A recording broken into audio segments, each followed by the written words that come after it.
नमस्कार दोस्तों, part time multitask worker भर्ती के आवेदन शुरू हो रहे हैं।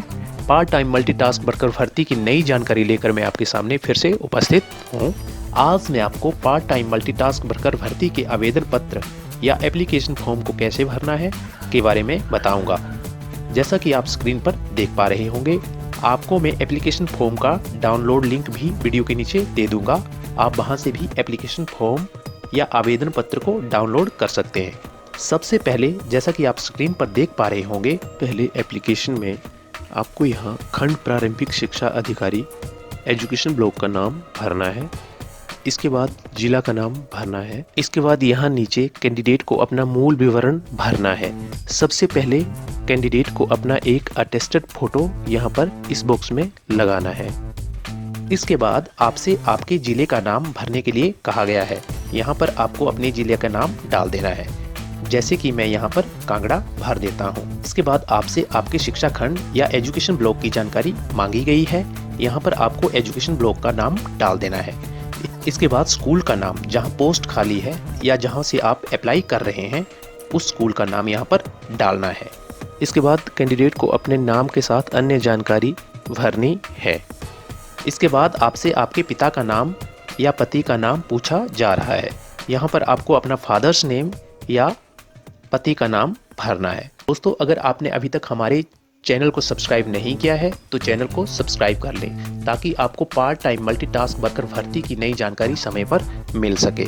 इसके बाद आपको अपनी जन्म तिथि भरनी है। इसके बाद शब्दों में भी डेट ऑफ बर्थ डाल दें। इसके नीचे आपसे आपके स्थायी पते के बारे में पूछा जा रहा है।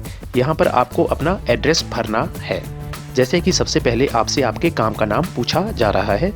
इसके बाद डाकघर का नाम यानी कि पोस्ट ऑफिस। इसके बाद तहसील का नाम, जिला का नाम, एरिया पिन कोड और मोबाइल नंबर डालने के लिए कहा गया है। इसके बाद आपसे आपके पत्राचार का पता पूछा जा रहा है। यहाँ पर आप अपना स्थायी पता भी दे सकते हैं, या अगर आप नया एड्रेस देना चाहते हैं जहाँ पर आपको लेटर रिसीव करना है, तो आप यहाँ पर अपना नया पता दे सकते हैं। इसके बाद आपसे आपकी शैक्षिक योग्यता के बारे में पूछा जा रहा है, जैसे कि कक्षा, कोर्स, कुल अंक, प्राप्त अंक, प्रतिशत अंक। शैक्षिक योग्यता में अगर कैंडिडेट 8वीं पास है तो उसे 8 अंक, अगर कैंडिडेट 5वीं पास है तो उसे 5 अंक दिए जाएंगे। यहाँ पर आपको अपनी शैक्षिक योग्यता की पूरी जानकारी यहाँ पर भर देनी है। शैक्षिक योग्यता की जानकारी देने के बाद आपसे घर से स्कूल की दूरी का प्रमाण पत्र या विवरण मांगा जा रहा है। आपको यहाँ पर हाँ या ना में इसकी जानकारी देनी है। अगर कैंडिडेट की दूरी घर से 0.15 किलोमीटर तक है तो उसे 8 में से 8 अंक दिए जाएंगे।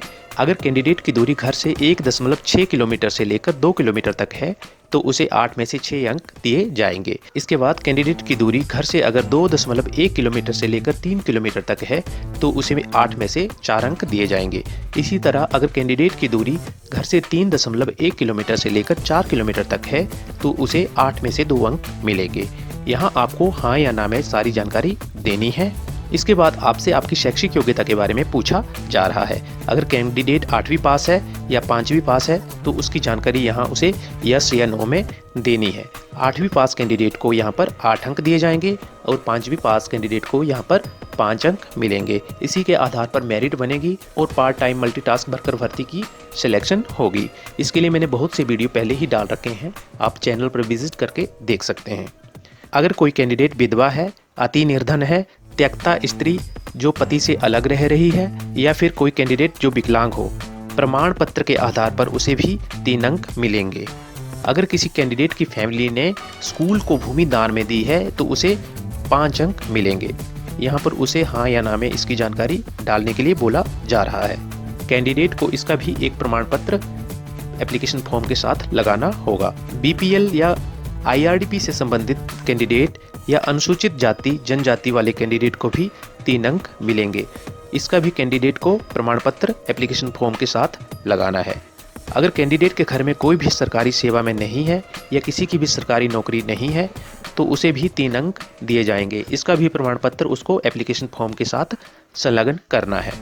ये सारे प्रमाण पत्र लगाने के बाद यहाँ पर आपको अपने साइन करने हैं।